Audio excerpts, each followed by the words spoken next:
tumefanikiwa kukamilisha kazi ya kulaza na kuunganisha mabomba yenye kipimo cha inchi 3, umbali wa mita 3100.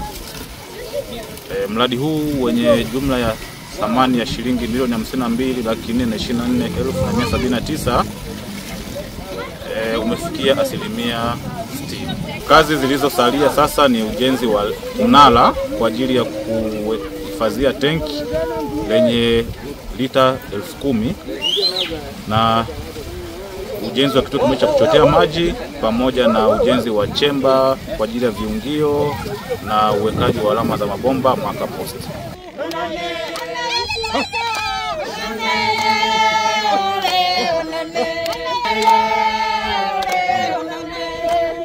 SUWASA nawapa hongera sana kwa kututetea maji, lakini ninachoomba mnipe kipaumbele, mnipe kabomba niwe nafanya churu. Kwa kweli leo ninaongea nikiwa na furaha kubwa kuona maji ya SUWASA leo yamemwagika kwenye mtaa wangu. Pili, niweze kuwashukuru wananchi. Kweli tumevumilia kwa muda mrefu, lakini hatimaye leo maji yameweza kufika hapa. Basi tuweze kuyatunza haya maji.